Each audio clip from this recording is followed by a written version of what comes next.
Welcome everyone to the New York State Youth Justice Institute's Lunch and Learn. My name is Giza Lopez and I'm the Executive Director of the YJI. Thanks for joining us today. Many of you come from local and state governments all over the country, as well as universities, nonprofits, and research centers from near and far.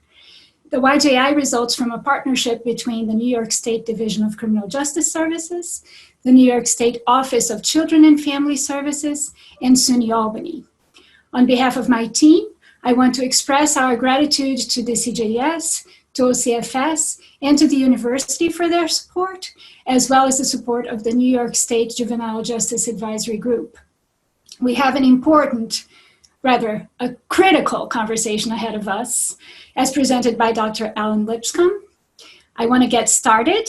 Our stellar research assistant, Brian Rainey, will guide us first through some helpful housekeeping tips, and then properly introduce all of us to today's speaker. Take it away, Brian. Hi, everyone, and welcome to the Youth Justice Institute's Lunch and Learn webinar session. My name is Brian Rainey, as Dr. Lopez said, and I'm a graduate research assistant at the YJI. The goals of this webinar series are to, 1, act as a source for cutting-edge research on juvenile justice issues, 2, to provide this information in an engaging and thought-provoking format, and 3, to bring together scholars and practitioners from various fields to explore these vital issues. So I have one housekeeping item before we begin. In the calendar invitation email that was sent out Monday and this morning, we included a link to a webpage showing how to access all of the features used today. So please reference this resource if you have issues with any of these features. We highly encourage you to submit your questions as they come up. There will be points throughout the presentation today that are designated for answering audience questions, and we will have a Q&A portion at the very end. We ask that you put all of your questions for Dr. Lipscomb into the Q&A section. Comments can be submitted through the chat section. And now that that housekeeping item is done, I think that we're ready to hear from an expert in the topics of trauma and healing. Dr. Alan Lipscomb is an assistant professor in the Department of Social Work at California State University Northridge in Los Angeles County. He is a clinical psychologist and a licensed clinical social worker in the state of California. He specializes in providing anti-oppressive and inclusive mental health services to individuals, children, youth, and families of color. His research focuses on psychiatric epidemiology among racialized and marginalized individuals who have experienced trauma. So, without further ado, Dr. Alan Lipscomb. Thank you, Brian, for that introduction. Thank you, Youth Justice Institute, for inviting me to be a part of this Lunch and Learn and present at this Lunch and Learn. Truly an honor. And thank you, everyone, for signing up for this Lunch and Learn presentation, as well as those who are watching it live on Facebook. So, we are going to go ahead and get started.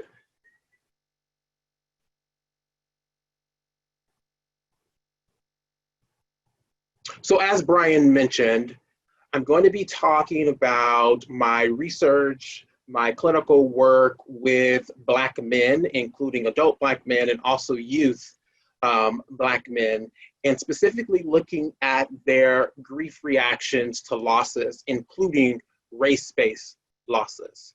You know, more now than ever, it is important that we are having this conversation and continue to have this conversation in order to bring about some necessary and needed changes to assist and aid with healing. So I want to start off with a poll question to get a feel and an idea of who's all here today. So in the moment, you are going to, right now, receive a poll question. If you can take a few seconds to complete that.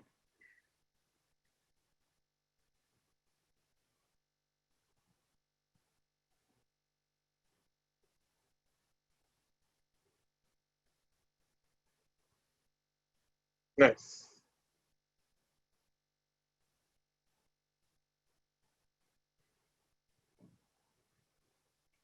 Nice, okay, thank you. So looks like we have 50% state, local, and government workers. We have some youth and young adults here. Nice, family member, youth involved in justice system, healthcare. Nice, good mixture of folks here today. Perfect. So I'll make sure that as I'm sharing this information to include some of the specifics related to the different folks that are on today.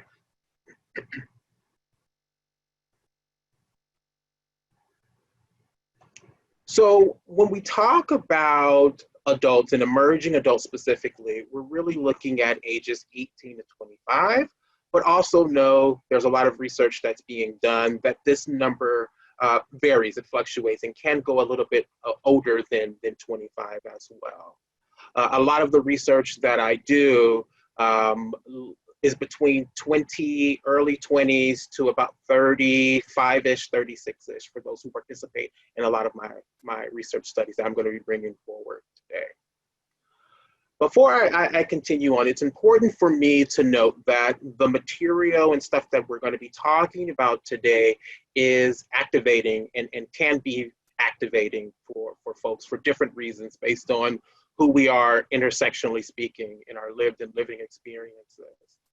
One of the things that becomes important when we talk about this and we think about ways to promote healing and advocacy, et cetera, is think about where you go when you are uncomfortable. Think about when things come up for you that I'm going to be touching on and talking about today, and what is your default response to that? Because wherever you go when you're uncomfortable, that's an indication of where you need to maybe do some work to push past that discomfort to bring about some changes that will be sustainable and long lasting. So we have to do this work for ourselves to figure out what gets in the way from us having conversations and doing some changing that we need done at all levels of our different spaces that we operate in. So I want to start off with a definition for grief. So grief is the normal and natural emotional reaction to loss or change of any kind. Of itself, grief is neither a pathological condition nor a personality disorder, right? So that's kind of a general definition. Let me take it one step forward. When we think about grief, it's the conflicting feelings caused by the end of or change in a familiar pattern of behavior, right? So you think about changes in life from things that you've been accustomed to, right? One could experience conflicting feelings, right? And a part of that is looking at grief reactions and how folks grieve when they experience these changes or the end of something. So we have grief. Now I want to give you a definition of bereavement. Many times we use these words and terminologies interchangeably, and I think we should have an understanding on how they're different. Although they may go together, they're also different. So when we think of bereavement, it's the period of grief and mourning after a death or loss. When you grieve, it's part of the normal process of reacting to a loss. You may experience grief as a mental, physical, social, or emotional reaction. Mental reactions can include anger, it can include guilt, it can include anxiety, sadness, and despair. Think of bereavement as the process of grieving. It's the process that one goes through following a loss, right? So we think about grief, conflicting feelings caused by the change of or end to a familiar pattern of behavior, and then bereavement is the process. Here's a rhetorical question for you. When you experienced the loss, did you allow yourself to bereave the loss and truly grieve?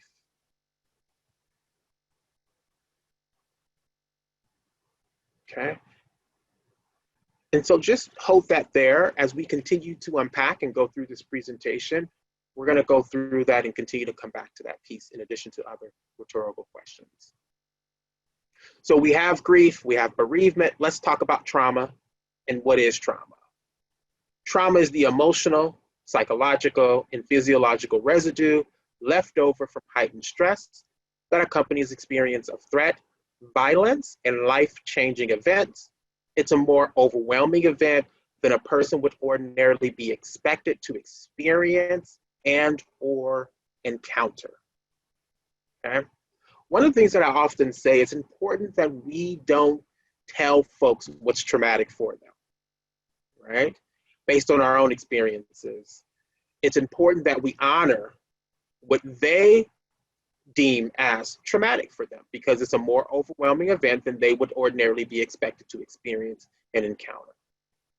So if we're talking about trauma, we also have to talk about race-based trauma. Race-based trauma, experiences of discrimination and racism that lead to a wide variety of psychological problems, including feelings of helplessness, numbing, paranoid-like guardedness, medical illnesses, anxiety, fear, and possibly the development of post-traumatic stress disorder. Dr. Robert Carter, out of Columbia, came up with the race-based traumatic stress injury scale, an inventory, if you will, of assessing and really looking at the impact of race-based trauma. So when we think about race-based trauma, emotional pain associated reactions to the experiences, encounters with racism must be experienced as emotionally painful, sudden, and uncontrollable. So let's kind of stack this together, if you will. So we're talking about Black men, right, and youth who have experienced race-based trauma, who have experienced traumatic losses. And we think about grief, and we think about bereavement, and we think about recognizing the ability to go through your experience of the loss, of what that felt like, or what that is, and how that's impacting how you're moving day to day. One of the things to think about is in what ways in our society and culture do we impede upon the ability for Black men and youth to experience their bereavement, to really go through their process of healing based on the trauma and the traumas that they've experienced. So let me get specifically into my research interests and some of my research questions and the different research projects that I've done over the past 7.5 years. So I am a clinician and I have a practice. And one of the things I started to notice when I went from community-based mental health into a private practice setting is I started to see a lot of Black men who were coming in for services. And regardless of what they were referred for, one of the things that I noticed was this theme around loss, unresolved losses throughout their life and their experiences, whether I was working with Black youth or adults, older Black men, adults, there was always these themes around loss. And so one of the things I started to do is I started to think about what are some ways in which to provide some clinical services, specifically around healing and resolving some of these losses in clinical spaces. And I didn't find anything 8-9 years ago when I was looking for this, right? There was nothing that specifically talked about how Black men experience grief and loss, what are ways in which to identify it, and how in which they heal. And so that got me thinking, how do Black men deal with loss? Who do they go to for support? What are some common feelings that they identify following a significant loss? And because there wasn't research and information out there, evidence-based, et cetera, that was out there, I needed to start small with this. And so that's exactly what I did. I started with a single clinical case study as part of my doctoral dissertation. It was a 30-year-old African-American cisgender heterosexual male dealing with complex trauma and death. Came in due to aggression, needing to address aggression, and was at risk of losing his employment because of the anger. Uncomplicated bereavement. There was a rule out of depression, major depressive disorder as well, and PTSD was the diagnoses. I provided about 6 months of psychotherapy treatment utilizing emotion-focused therapy specifically for trauma. And then I also utilized a critical race theoretical perspective and an ego psychology perspective as well, to really look at attachment relationships around the loss, and also what is it like for Black men specifically in dealing with loss. So from there, I then did a critical thematic analysis, looking at the themes over the course of the treatment with this individual person. And some of the themes that I noticed that he would like vacillate with and struggle with throughout the course of treatment was accepting, right, what has happened, the losses, etc., aggression, withdrawal, and some despair, some sadness as well, i.e. the depression. So one of the things I decided to do is to do an exploratory sequential design research study to see how other Black men would identify with these themes that came up from this single case study. So I wanted to open it up a little bit larger. Before I did that, I decided to publish my work and publish it into a book on Black male grief reaction to trauma, one man's mental health treatment. And so this is available for those who are interested. Here's my shameless plug. It's available on Amazon if you are interested in purchasing the book. So for the follow-up study, I surveyed 289 people. Of the 289 folks that I surveyed, 49 identified as white, 51 identified as Latinx, 154 identified as Black. Of the 54 Black folk that I surveyed, 78 identified as Black women and 76 identified as Black men. I kept it open longer, had to extend it because I needed to, and I wanted to get my numbers up for the number of Black men participating in the survey. And the biggest advocates and folks who really got Black men to complete my surveys were Black women. So shout out to Black women for supporting my work and really getting Black men to respond. Snowball and purposeful sampling was utilized as well. So here were some of the survey questions, and they're highlighted in red that I was specifically looking at. So how do you respond to a significant loss in your life? Who do you go to when you have experienced a significant loss? Initially, when you were told about the loss, did you cry? Because there's a lot of stereotypes and beliefs and stigmas around, you know, do men cry, do Black men cry, et cetera, et cetera. And then which of the following, there were different choices that they were able to select from. Identify how someone close to you would identify your reaction to a significant loss. So I wanted to get inter and intrapersonal insight from Black men. I wanted to know, how do you believe that you respond, right? What's your level of awareness of how you believe you respond to significant losses in your life? And then I wanted to get the interpersonal piece. How do you think other people who's close to you see your experience with loss? So that was the reason why I wanted to ask those specific questions. One from them, their experience, and then also from what they believe other people see them as. So I want to talk about how Black women responded to the survey first, just for purpose of comparing with Black men.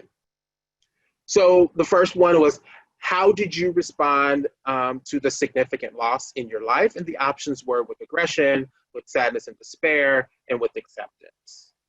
And so what we saw for Black women is close to 53% with sadness and despair, right? Was the primary one. And then followed by with acceptance. Who did you go to when you experience a significant loss? The options were your parents, spouse, partner, close friends, grandparents, siblings, there's no one.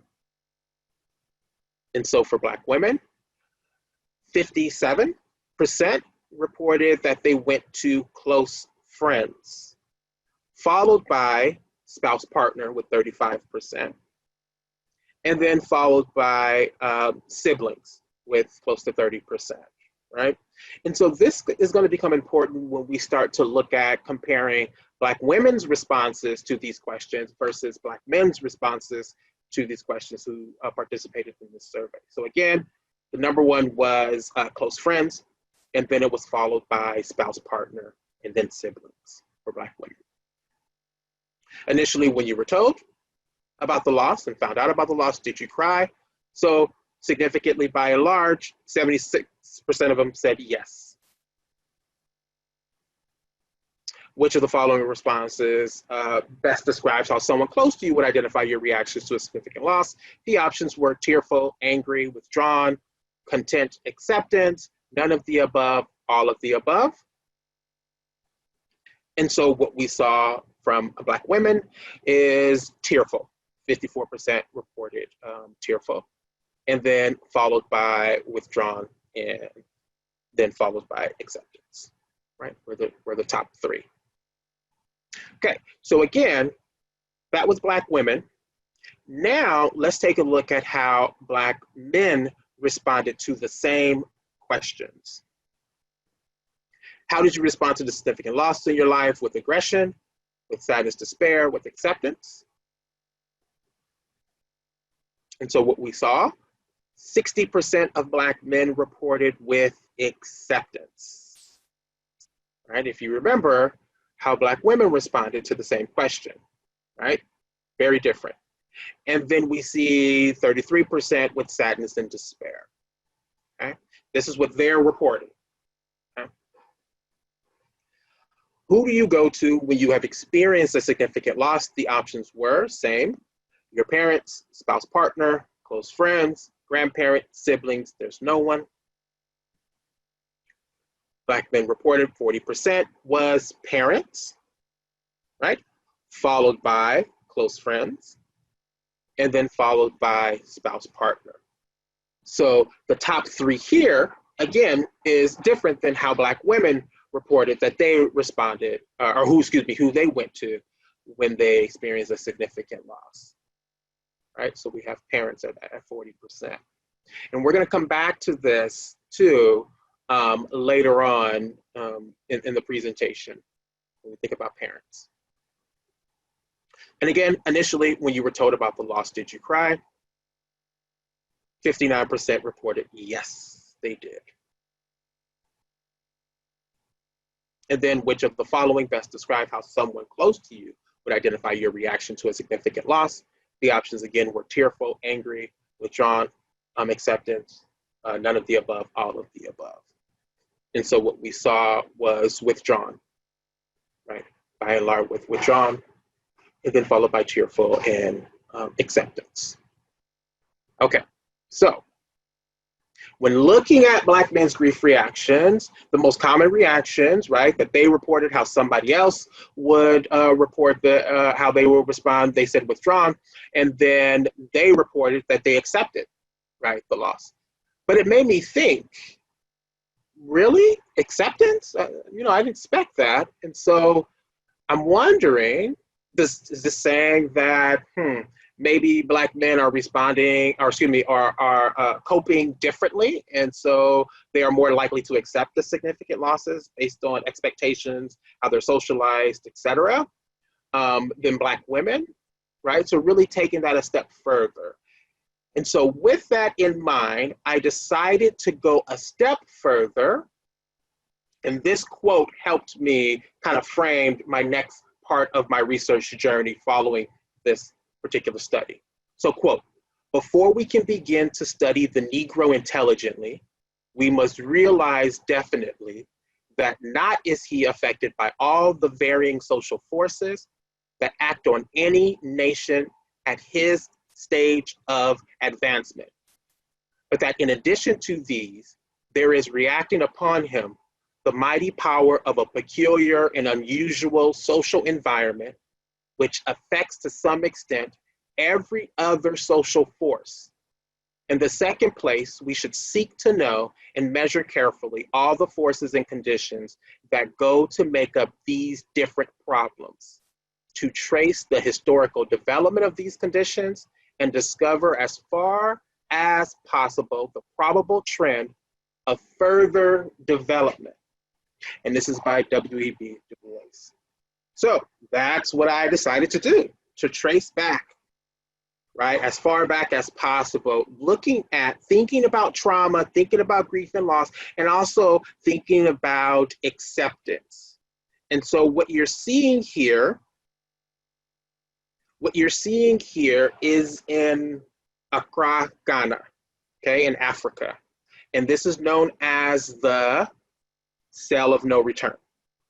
Okay, so when African slaves resisted, going back historically, they were put into this cell and left there to die. Okay, so let's hold that there for a second. When we continue to look at historical images of lived and living experiences of African men, then chattel slavery, African American men, etc., coming all the way to today, we're looking at this having to accept conditions and situations, traumatic conditions and situations, historically speaking.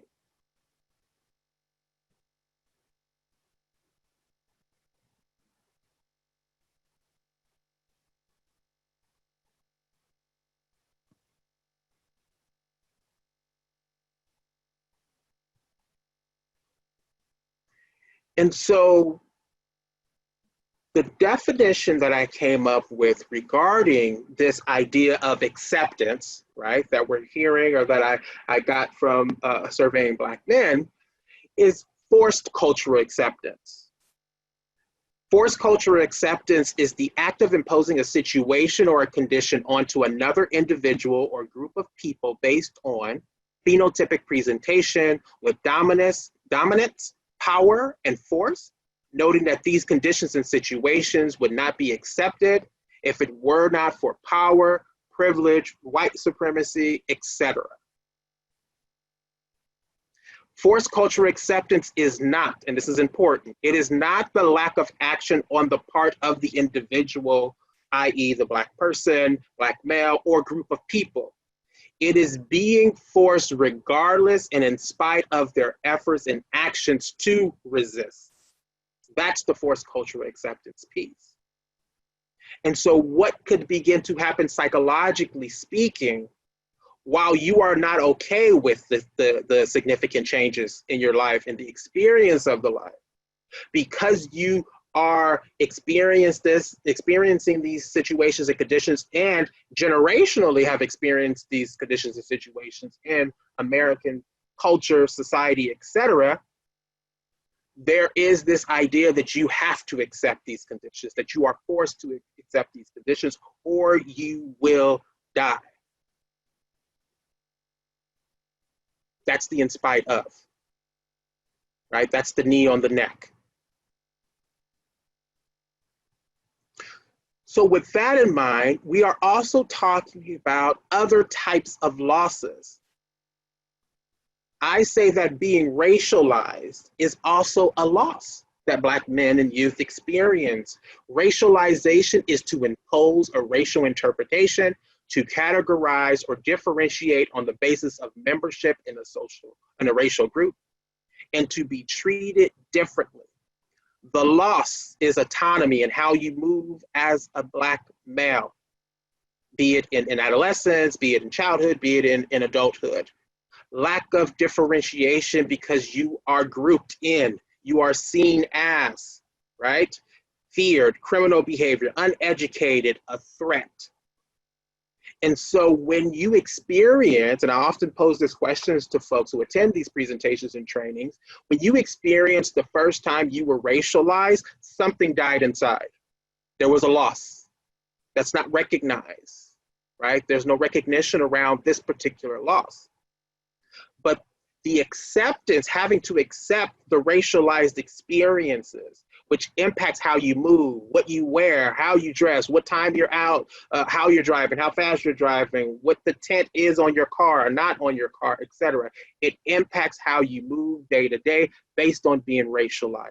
And there is a loss experience regarding that. One of the concepts I want to touch on just real briefly is self-object need. Self-object need. Self-object need is the need for individuals to be seen, heard, and validated in ways in which they have been seen, heard, and validated before, right? Seen, heard, validated in ways in which they have been seen, heard, and validated before. And this is specifically important for those of you who work with youth, right? And Black male youth and emerging adults. If they have been invalidated, if they have been rejected, if they have been scrutinized, if they have been always questioned, followed, etc., and then you come in and you're working with them, etc., and they cannot receive that from you, right? They don't see how you see them around validation, etc., because it goes against their self-object need, because they haven't been affirmed, validated, and seen that way consistently throughout their life before.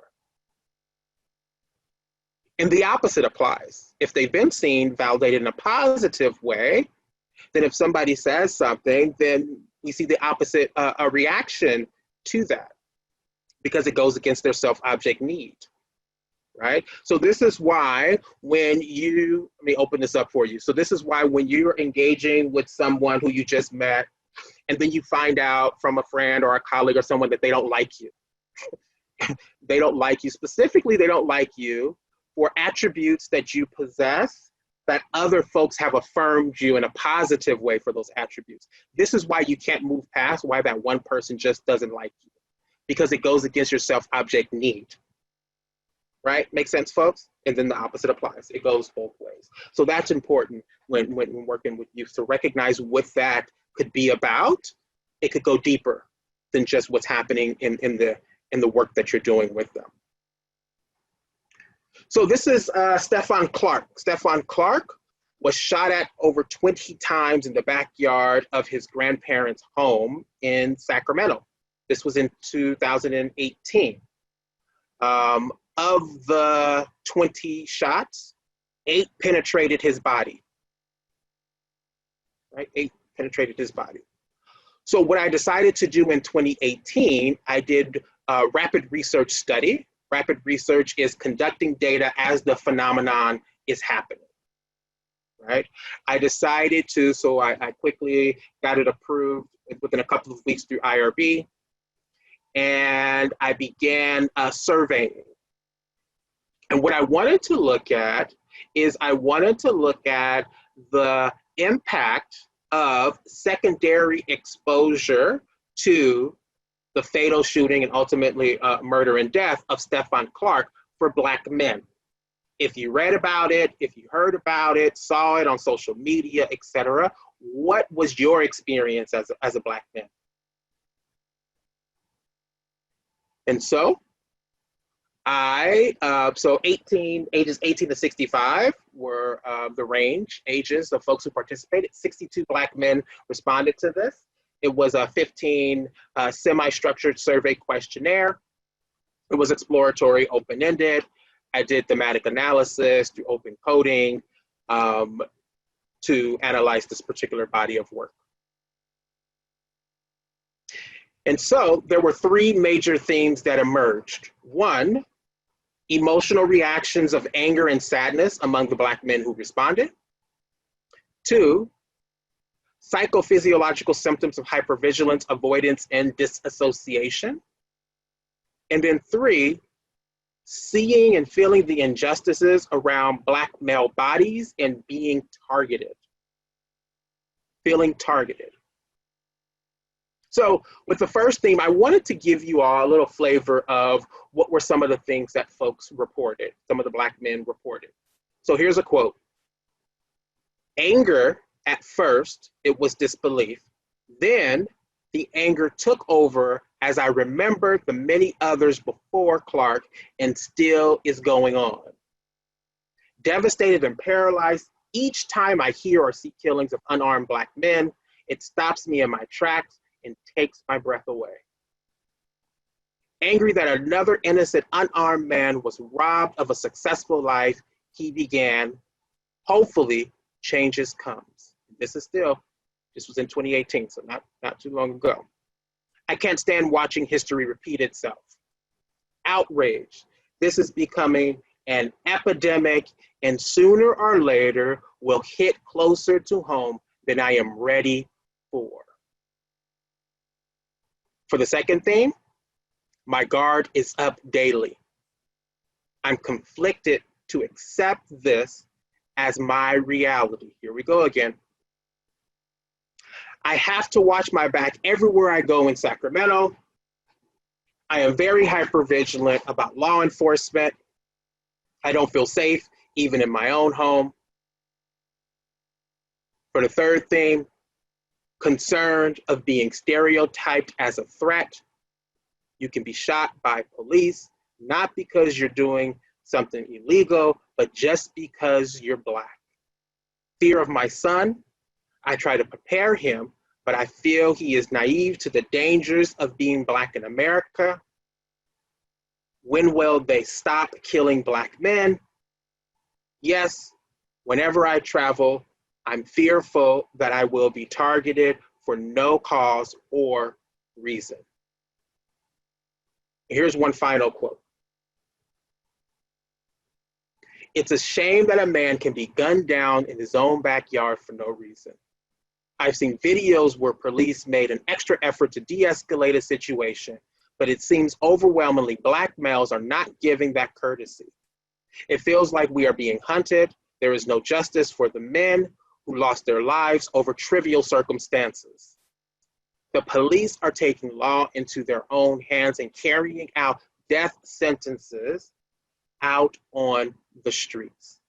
And if you want to read up more about this particular study, this is the source to access that, and it'll be available to you all in the link, the chat link. Acceptance, withdrawal, or aggression of Black males comes from not being able to emotionally express and grieve their experiences, not given credence, visibility, and space. This is what I refer to as the misbereavement. Black males have been bereft of a bereavement experience.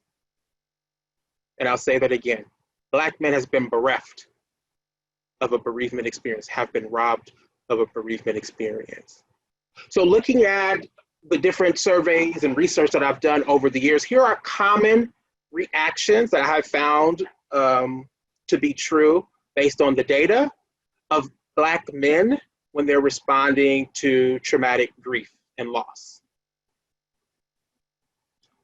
So here are some coping kind of stages, if you will: withdrawn, avoidant, hypervigilant, honor, pride, and respect, right? If we think about the person who has died, there could be a sense of honor and pride and respect for that person.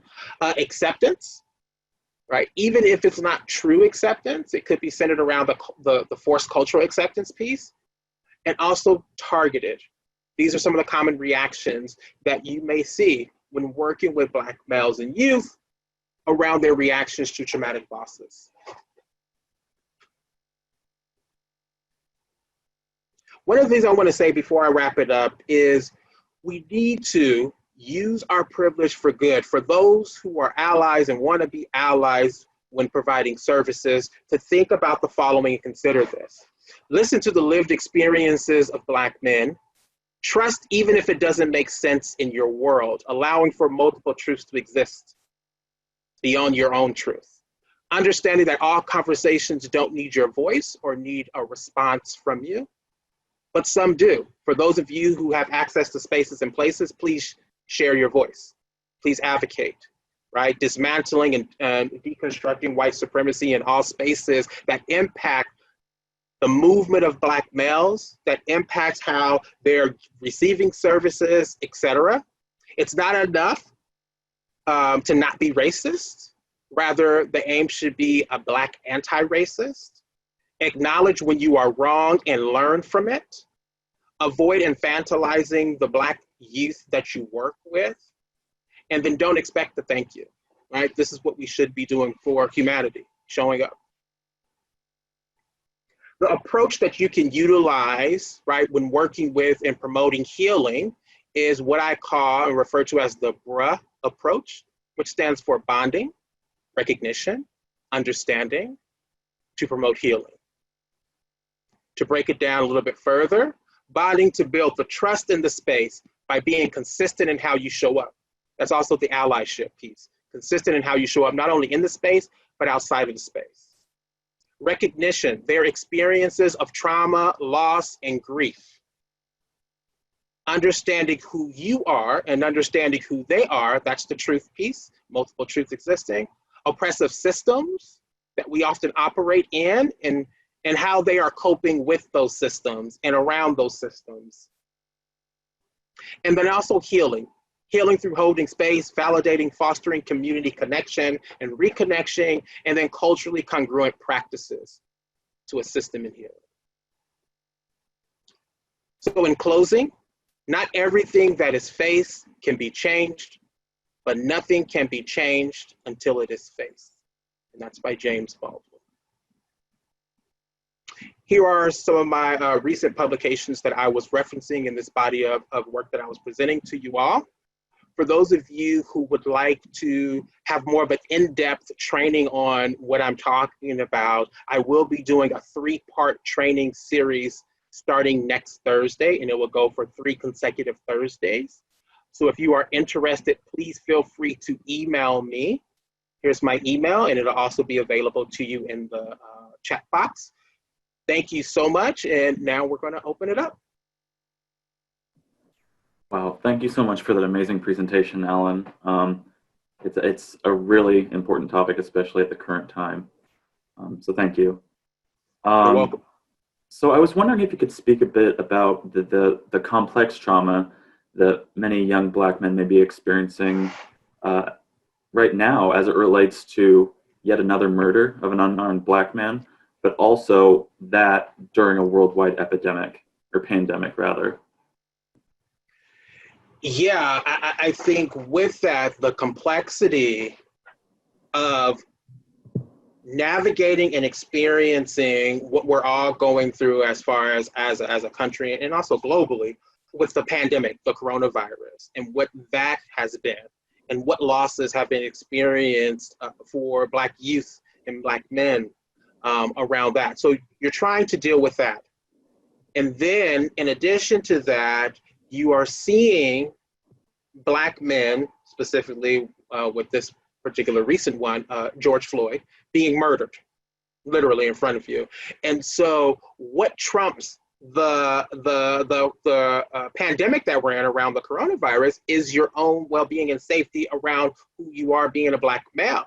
So now that's the concern too. And so there isn't the space to kind of unpack both of the dual kind of pandemics, epidemics, et cetera, that Black males are experiencing. And so recognizing that that's staying, that's lingering on. And for many Black males and youth, that is scarier than the coronavirus. And now I think we'll open up to some audience questions. Perfect. So you had mentioned that practitioners should avoid infantilizing Yes. the people that they're providing services to. So what does infantilization look like in service provision? Perfect question. You know, I cringe each time I see it happening, and each time someone tries to do it to me. And what it looks like is physically, right, reaching out and trying to caress and soothe and pat on the back and touch, right, that kind of, you know, it's okay, woo, woo, woo. You know, that whole kind of behavior, the feeling sorry for, and that's the part that's unsettling for me, is that Black males don't need you to feel sorry for them, right? They need you to show up and advocate on behalf of them and in alignment with them, right? Also, it can be verbally what we say, right? We're assuming that they are developmentally younger than they are.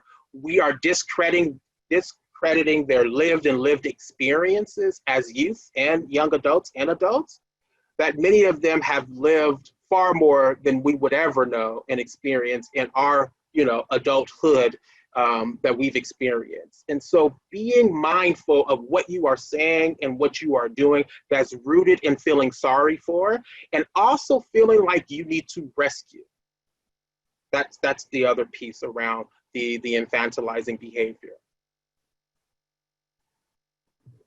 Great. And then do you understand why the men and women in your survey wanted to go to that specific person when that loss occurred? And also why both had an option before going to their spouse or partner? So let me make sure I understand, and I'll start with the first one. So the first one you said, what did you say? Did they indicate why they went to that specific person when that loss occurred? Yeah. Got it. No, they did not indicate that. Unfortunately, I did not have an option for them to share why they chose that person. However, what I have seen since then, specifically with Black men, is the theme of the parent coming up, right?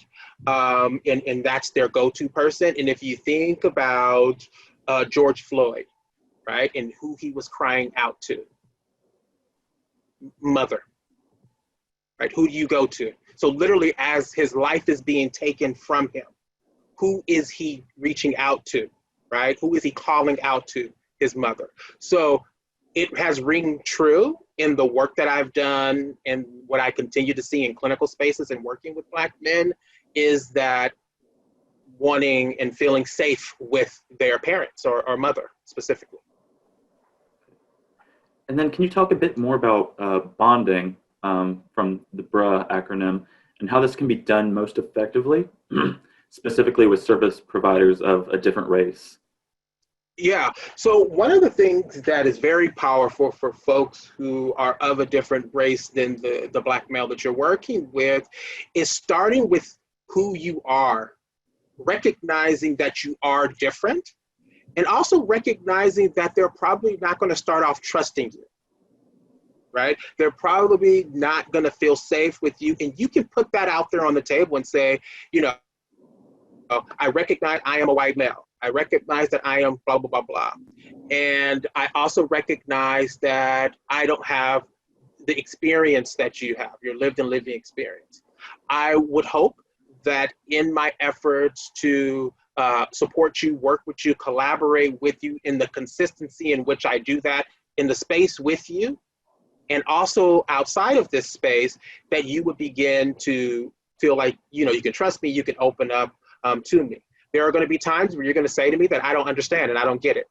Right? You're going to think this to yourself. And I would hope that eventually you would feel comfortable sharing that with me, because I think that will bring about some rich conversations in the work that we're doing together. And I would hope that I would be able to do my work in order for that not to be a hindrance in me showing up for you. So having authentic conversations help with building that bonding relationship with the Black youth that you're working with.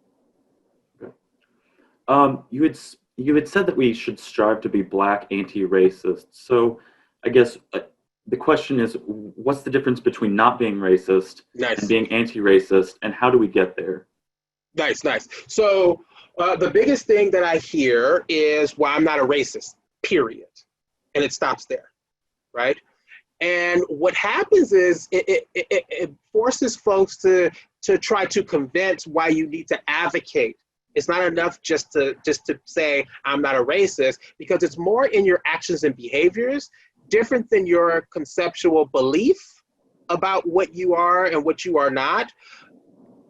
And when you are specifically a Black anti-racist, you are speaking out against, you are advocating for policies, for procedures, et cetera, that specifically target Black folks. And you are advocating to change that, changing language, changing narratives. You are centering Black youth and adults and decentering whiteness and what that means, even when it is implied and not directly indicated. And so we're taking a critical look at that. So the road of becoming that, it starts with critical self-reflection. How am I moving in my personal space? What are my beliefs in my personal day-to-day life? And then what do I then need to do? How do I then need to move and walk in a way that speaks up? That's the action piece, right? What actions do I need to take to speak up, to advocate, et cetera, for Black people, right? So silence is complicity, as we're hearing and seeing a lot of. It is not enough. Also, we can't dilute it with multiculturalism. Right? We can't dilute it with, well, all people of color, because then we lose the focus on Black folks too. So it's important that we center that. If we're advocating for Black people, we have to center Blackness, Do you have a sense of the methods of coping and reacting by the different developmental stages, so adolescence versus emerging adulthood? And do you know of any programs or tools that are best able to offer age-appropriate support? So I would say what we see from youth and emerging adults, it can vary, but for the most part, what we see is the acceptance piece, the hypervigilance, and also developmentally, we may see some honor, pride, and respect, depending on the person who has died or been murdered. We see that. Those are the common ones. Off the top of my head, I don't have a specific program. There are various programs that are out there that has tools and curriculums. I can send some information and then, we can get that out there to the folks. But off the top of my head, there's not one specific program or tool. Why do you suppose the reason might be that more male respondents decided or said that they had no one to turn to when compared to the female respondents in that survey? I think about emotional spaces for men, specifically Black men. And I think about socialization, conditioning, cultural expectations and norms, that there are more spaces and encouraging of women and Black women specifically to come together, share, express themselves and their emotions, where there are spaces for Black males, but not to the same degree for other folks. And so we see that there is also a trusting piece. I don't trust every space that I go into that I can open up and share. So I rather hold it in. I can't trust and believe that this person is going to advocate for me or is going to keep this confidential. And how is this going to reflect upon me? And also what I believe masculinity looks like. That's a whole nother conversation. And what does it look like to be male, to be masculine on a spectrum, on a continuum, if you will, of masculinities. I'm assuming those masculinities look different depending on your age and where you are in life. Yeah, depending on who you are intersectionally speaking, right? What does gender look like to you? What does gender expression look like to you? How do you perform gender? How do you express gender? And that also dictates and impact spaces that you get to grieve in or not grieve in. And it also dictates the trauma that you experience based on who you are intersectionally speaking. So how did you recruit Black males ages 18 to 65 to participate in your survey? And what were their overall initial responses to the opportunity to participate? So I utilize social media a lot to recruit. And so that's how it kind of snowballs and gets out there, is through social media. I don't know initially their responses when they're being asked to participate, because it kind of snowballs and goes out there. I do have a lot of folks who have been following me and started following me over the years. And so they are looking to participate in the different surveys that I do. So there tends to be a willingness now versus when I first started doing this particular work. And I haven't even done another survey since everything that has happened with George Floyd. So I'm sure, things would look different and responses will be different. So how does a service provider name the fact that they don't share the lived experiences of the Black youth without putting the burden or labor on the youth to explain or articulate their experience in a way that the service provider can understand? Nice. So I would say that, right? I would say for the provider to say to them, look, I'm not looking for you to educate me, right? I'm not looking for you to tell me what it's like to be a Black male youth in America and go over all your story to educate me, right? What I'm recognizing is there are differences because of who we are. And I also recognize that because of those differences that proceeded before we even came into this space together, it impacts how we show up. It impacts the work that we're going to be doing. And I want you to know that I will be doing my work too, right? And building this relationship and holding myself accountable and how I'm going to be working with you and supporting you during this process or whatever it may be. So I would say have an honest, authentic conversation, but let them know that they don't need to rescue you or take care of you. Even though, one of the things I talked about in one of my articles is the intercultural congruence dichotomy. And this is where when working with someone who looks different than you, for many Black youth and adults, they want to make sure that you're comfortable and okay with them and what they're saying. So they're selective on how much they share and what they share, because they don't want you to be uncomfortable, because ultimately your discomfort means something's going to happen to them. That's the dichotomy, right? That's the irony of it all, is that they should be the ones uncomfortable working with you as a provider. However, they're then trying to make sure you're okay so that it doesn't impact them. And then I think one last question, and then we'll close. So have you worked with any court-involved youth from this age group? And if so, can you give any tips on ways in which trauma might present during interactions with attorneys, judges, or court employees? And then if you could offer any suggestions for how to appropriately engage when trauma is clearly playing a role in these interactions. Okay, that's a loaded one to end on. Okay, so, and just let me know, Brian, if I missed an aspect of this question. What it can look like, folks, it can look like resistance. It can look like they don't care, when in reality they do. When in reality the trauma is complex, kind of like Brian was talking about earlier, or asking about earlier. It's complex. So it can look like they're checked out, right? That they don't care about it. And that's an indication for you that how you are approaching and engaging them, you need to be mindful that they're coping. And so try not to directly call out, don't call out the resistance that we're seeing. That's coping behavior. That's how they're managing. And that can also be a sign of depression too, right? That can also be a sign of them being fed up with everything that's going on. It can also be a sign of the power dynamics in the space, that they recognize that folks don't really hear them, right? And so how are you thinking about your approach? How are you ensuring that they feel valued and validated in what you're going to be bringing to them, or how you want to work on behalf of them? The bigger the reaction, right, from the youth, the deeper the wound.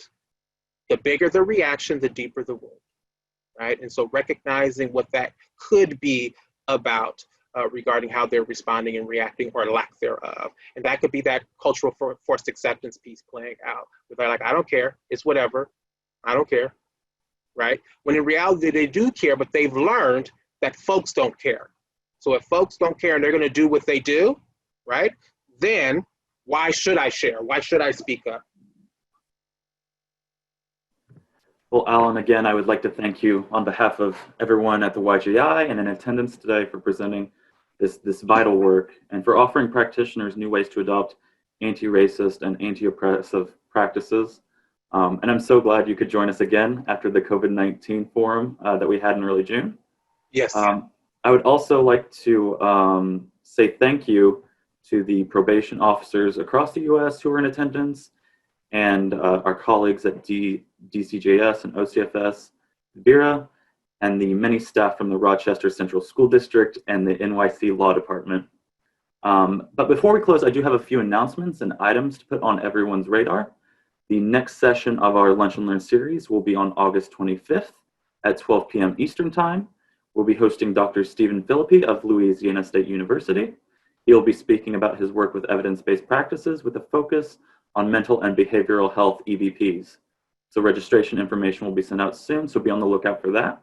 And we'll also be hosting Dr. Rick Rosenfeld from the University of Missouri St. Louis in September, and October's Lunch and Learn webinar speaker will be Dr. Shad Maruna from Queen's University Belfast.